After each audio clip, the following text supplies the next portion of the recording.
نحمده ونصلي على رسوله الكريم أما بعد أعوذ بالله من الشيطان الرجيم بسم الله الرحمن الرحيم وما خلقت الجن والإنس إلا ليعبدون صدق الله العظيم সম্মানিত উপস্থিতি, মহান আল্লাহ রাব্বুল আলামিন এই দুনিয়াতে আমাদেরকে প্রেরণ করেছেন আল্লাহর গোলামি করার জন্য।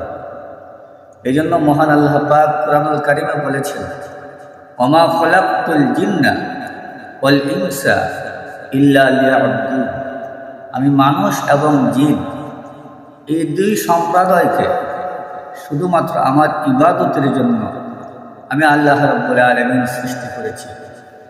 সম্মানিত উপস্থিতি, আমরা অনেকেই ইবাদত করে আল্লাহর নৈকট্যতা অর্জন করতে চাই, আল্লাহর ওলি হতে চাই।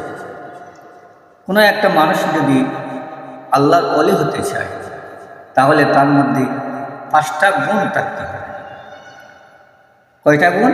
5টা গুণ থাকতে হবে।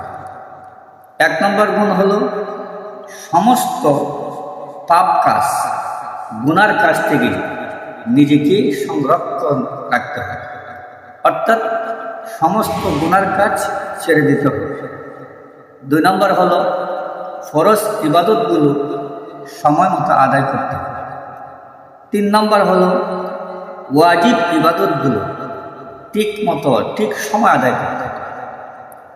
4 নম্বর হলো সুন্নতে মুআক্কাদার যে ইবাদতগুলো আছে সেগুলি যথাসময়ে যথাযথভাবে আদায় করতে হবে।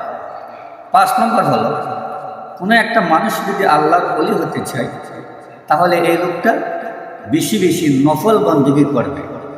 যে যত নফল বন্দেগী যত বেশি করবে সেই লোকটা আল্লাহর দরবারে তত বড় ওলি হয়ে যাবে, তত বড় মর্যাদা আল্লাহর দরবারে তার হয়ে যাবে। আল্লাহ রাব্বুল আলামিন আমাদেরকে কথাগুলো বোঝার তৌফিক দান করুক। আমা আলাইনা ইল্লাল